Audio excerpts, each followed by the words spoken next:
Nas últimas horas, muita coisa aconteceu. Finalmente, tivemos um acordo entre Irã e Estados Unidos e os mercados reagiram muito positivamente. Bitcoin subiu pra caramba, o Ethereum subiu bastante e vários outros ativos, metais, ações, também entregaram uma alta muito boa no dia de hoje. Mas será que esse acordo ele é suficiente para tirar as incertezas aí dos mercados voláteis e finalmente fazer o Bitcoin voltar a subir? Ou nós estamos vendo apenas um respiro para depois o mercado continuar caindo? É sobre isso que eu quero conversar com você no vídeo de hoje. Por isso eu só peço o seu like, a sua inscrição, ativando o sininho. E agora, bora pro vídeo sem enrolação. Nas últimas horas, saiu ali o acordo com Irã e Estados Unidos, sobre um cessar-fogo de 2 semanas. Nesse acordo, nós temos alguns pedidos aí do Irã e também alguns pedidos por parte dos Estados Unidos. Então, depois desses 40 dias de confrontos que levaram a atenção no Oriente Médio, Estados Unidos e Irã chegam a um acordo de cessar-fogo de 2 semanas. Essa trégua interrompe uma sequência de ataques e abre espaço para negociações diplomáticas mediadas pelo Paquistão. Para que esse acordo fosse possível, os Estados Unidos tiveram que aceitar uma série de condições apresentadas pelo Teherã, incluindo mudança na postura militar, discussões sobre sanções, presença militar e o programa nuclear iraniano. Bom, esse acordo aconteceu no dia 7. Hoje, dia 8, os mercados reagiram muito bem,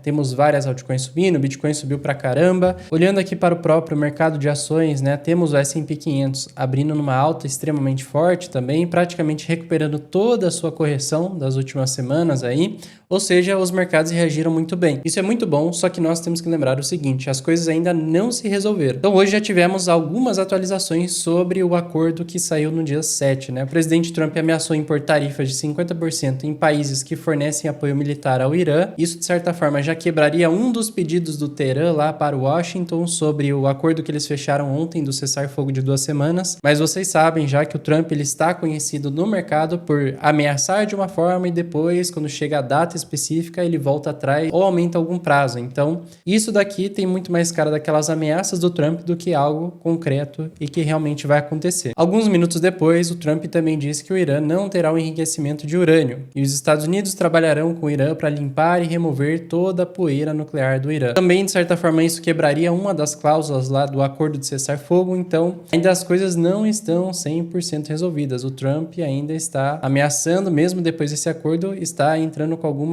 ameaças. Isso ainda coloca incertezas no ar para as próximas semanas. Por outro lado, sabemos que o Donald Trump ele não tem todas as fichas aí de negociação. Na verdade, ele está sendo muito pressionado pelo mercado, pela população americana e pelo mundo para encerrar o quanto antes esse conflito. Podemos ver aqui no Polymarket que já levantaram aqui uma aposta sobre o Trump ser alvo de um processo de impeachment antes do término do seu mandato. Não quer dizer que ele vai sofrer o impeachment, mas quer dizer que vão fazer um pedido de impeachment antes de terminar o mandato e já está em 66% de chance de acontecer. Muitas pessoas estão insatisfeitas com o governo dele, muitas pessoas estão insatisfeitas com essa loucura que ele faz. Ele fala uma coisa num dia, depois faz outra no outro dia e ele volta atrás com muitas coisas, Ele é muito instável com relação à política que ele vem fazendo. O próprio mercado não está gostando muito disso porque gera muita incerteza, mas uma coisa que ficou muito clara nesses últimos 40 dias é que quando o Trump vem com algo extremamente negativo e os mercados caem, é um momento de compra. Quando vem algo muito positivo e os mercados sobem, geralmente é um momento de realização de curto prazo ou de não fazer nada, porque ainda estamos nesse período de incertezas. Mas uma coisa bem interessante desse conflito, que saiu hoje também, é que o Irã supostamente vai cobrar pedágios aí para os navios que passarem pelo Estreito de Hormuz, E esse pedágio será cobrado em Bitcoin ou em cripto, porque essa é a única ferramenta que está livre aí das mãos do Estado, é a única ferramenta que está livre do controle de apenas uma única nação. Então o Bitcoin e as criptos aqui sendo uma ferramenta de transação para que esse país não dependa do dólar, que é controlado pelos Estados Unidos. Bom, assim como alguns países estão aceitando o cripto como meio de transação, outra coisa extremamente importante aconteceu para o Bitcoin hoje também, nessa semana. Morgan Stanley, uma das maiores instituições financeiras aí do planeta, eles acabaram de lançar o primeiro ETF de Bitcoin Spot com uma taxa recorde aí de apenas 0,14%, sendo extremamente competitivo contra o ETF de Bitcoin Spot da BlackRock. Então o ETF de Bitcoin do Morgan Stanley estreia hoje, finalmente apresentando uma concorrência pro IBIT da BlackRock. Morgan Stanley hoje gerencia patrimônios gigantescos, No total eles têm sob gestão mais de 7 trilhões de dólares. Então, se entrar num pequeno fluxo desse comprando os ETFs de Bitcoin, já vai ser extremamente positivo para uma alta aí do BTC nas próximas semanas. Desde que apareceu os ETFs de Bitcoin no mercado cripto, eles foram um dos grandes responsáveis aí por ajudarem na alta do BTC desse último ciclo. Porque quando tivemos a estreia dos maiores ETFs aí lá em janeiro janeiro de 2024, nós podemos ver que tinha ali cerca de 769 mil unidades de BTC nas mãos de ETFs e depois disso esse número dobrou, né? Estamos aqui em 1.497.000 unidades de Bitcoin nas mãos dos ETFs. Então hoje eles são players muito relevantes para o mercado. Novos ETFs e novas instituições geram mais competição para aqueles que já existem hoje no mercado e também vão trazer essa ferramenta para clientes dessa nova instituição, ou seja, um dinheiro novo entrando para o Bitcoin de forma indireta. Inclusive nessa última semana estamos voltando a ver os ETFs comprando Bitcoin e diminuindo as barras vermelhas de venda dos ETFs e aumentando as barras verdes aqui de compra, né? Fluxo positivo vindo por parte dos ETFs. Lembrando que boa parte dos investidores via ETFs são varejo e muitas vezes eles acabam comprando depois que o ativo já começa a subir. Então, se o Bitcoin voltar para um rally mais forte nesse momento, nesse curto prazo, provavelmente vamos ver esses fluxos aqui de ETFs aumentando ainda mais, o que no final das contas vai gerar um efeito bola de neve para o Bitcoin se valorizar mais rápido. Então, ainda não estamos no recorde do fluxo de Bitcoins, mas já voltamos a ter um fluxo mais interessante nesse momento. Outra coisa interessante de olhar para o Bitcoin nesse momento são o percentual do capital investido que está no lucro ou no prejuízo. Hoje, como podemos ver nessa região aqui, ó, neste indicador, nós estamos numa faixa extremamente importante, que é a faixa atingida muito próximo dos fundos de bear market, né? Aconteceu aqui também no bear market de 2018 e aconteceu também aqui no último bear market lá de 2015 e 2016. Nesse momento, entramos numa região onde tem cerca de 20% do dinheiro no lucro, né? Enquanto cerca de 80% do dinheiro investido já está no prejuízo. Abaixo dos 66 mil dólares, ficamos com um número maior. E se o Bitcoin cair ainda para 54 mil dólares, nós atingiríamos o nível de 90% do capital no prejuízo, enquanto apenas 10% do dinheiro investido em BTC estaria no lucro. Esse é um número bem interessante, porque quando batemos a marca dos 10 a 20%, são as regiões marcadas como fundo principal de um bear market, ou seja, nessa faixa que nós estamos agora, principalmente quando chegamos próximo dos 66 mil, já seria um possível fundo do BTC verdadeiro, tá? Por isso que eu falei no último vídeo, aqueles que estão esperando mais e mais quedas, que vamos chegar lá em 35 mil dólares, podem perder o bonde aí se o mercado virar, ainda mais com ETFs novos entrando no mercado, a volta do interesse dos ETFs que já existiam comprando Bitcoin novamente, os investidores de longo prazo acumulando Bitcoin, como eu mostrei no último vídeo, né? Esse gráfico aqui mostrando a inversão das carteiras que estavam realizando prejuízo. Agora nós voltamos a ver carteiras acumulando BTC nessa fase aqui de correção e de depressão, ou seja, não dá para ficar esperando mais e mais quedas para aí sim se posicionar. Agora, para quem já entende a tese do Bitcoin, já deveria estar com uma parte da carteira posicionada, pelo menos essa é a minha opinião. Fora que aí, relembrando a nossa tabela dos maiores conflitos aí geopolíticos do desempenho do S&P, Gold e Bitcoin, geralmente 60 dias depois do início de um conflito, o Bitcoin ele tem um desempenho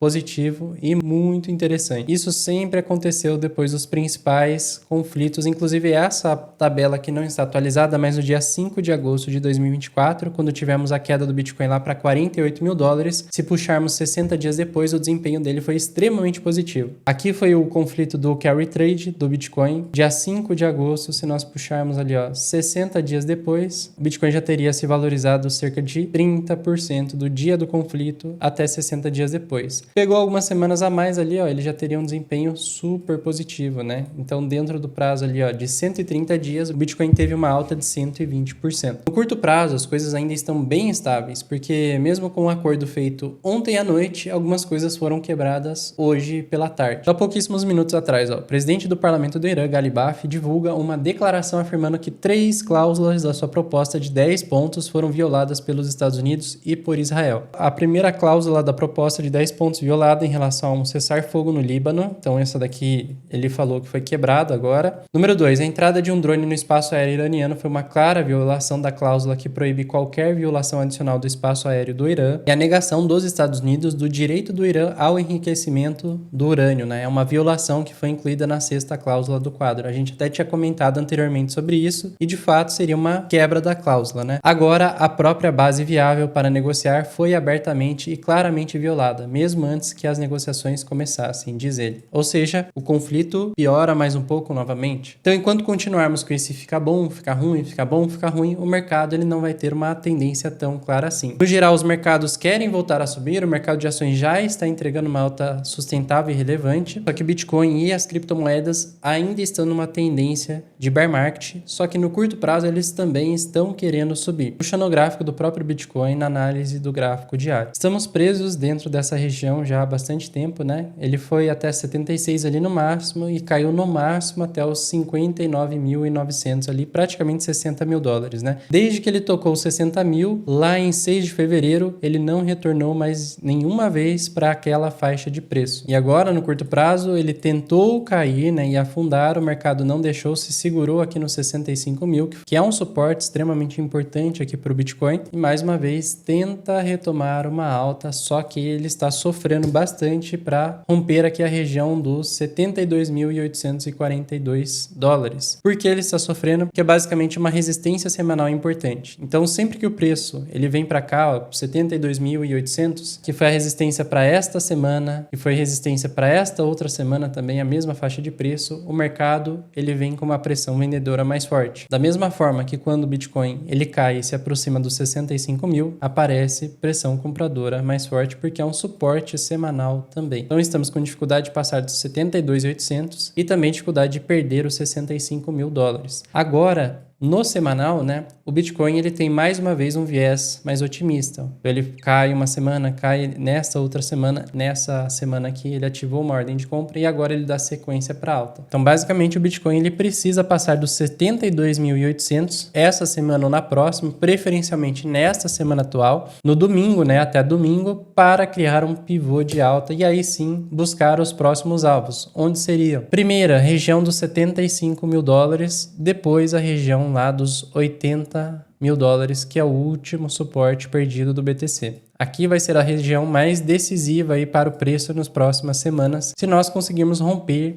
essa lateralidade aqui do BTC. Esses dois alvos ficam bem claros quando olhamos para esse gráfico aqui de liquidez. Onde tem liquidez concentrada, temos aqui um alvo até a região dos 75.400, tem 4 bilhões de dólares ali para serem liquidados. Depois tem pouca liquidez até os 80 mil. Então 80 mil já é um pouco mais difícil do preço chegar lá. Precisa ter mais força de compra spot. Já por outro lado, né, para o Bitcoin cair para 70 mil, já tem 1,4 bilhão aqui de long, pessoas que abriram alavancagem, se alavancaram apostando na alta do ativo, e depois lá embaixo, nos 64.700, temos 6 bilhões de dólares. Com isso já podemos definir algumas coisas. Se o Bitcoin ele voltar a cair, nós temos que procurar por compras mais próximo possível dos 60 mil, 62 mil dólares, que é onde não tem tanta liquidez. Com isso já concluímos algumas coisas. Se o BTC voltar a cair, nós temos que procurar por compras a partir dessa faixa de preço aqui, ó, dos 65 mil dólares para baixo. Caso o Bitcoin continue subindo, forme um pivô de alta semanal, nós temos que tomar cuidado com algumas faixas de preço. A primeira delas seria aqui, 75 mil dólares, que é onde tem bastante liquidez aqui, só que acima dos 75 mil dólares não tem tanta liquidez assim e tanto interesse do preço chegar aqui em regiões mais altas. Com isso, a gente já conclui que nesse preço atual não estamos nem num bom momento de compra, nem num bom momento de venda no curtíssimo prazo. Para o médio prazo e o longo prazo, sim, nós estamos numa faixa de preço boa para comprar, porque nós chegamos na região que 80% estava no prejuízo, apenas 20% no lucro, isso costuma ser fundo de bear market. No RSI semanal, nós já estamos em um ponto histórico que isso aconteceu 4 anos atrás, lá em 2022, e esse é um sinal muito raro de aparecer no Bitcoin, né? O RSI sobrevendido no gráfico semanal, isso aconteceu em 2018, 2020, 2022 e agora em 2026. Agora falando sobre o Ethereum, ele está um pouco mais forte do que o Bitcoin. Isso fica bem claro quando comparamos o gráfico do Ethereum contra o Bitcoin, né? Que ele estava se desvalorizando desde agosto do ano passado até mais ou menos fevereiro desse ano, e a partir de fevereiro ele começou a se valorizar de novo contra o Bitcoin. Qual que é o maior risco do Ethereum, assim como do Bitcoin,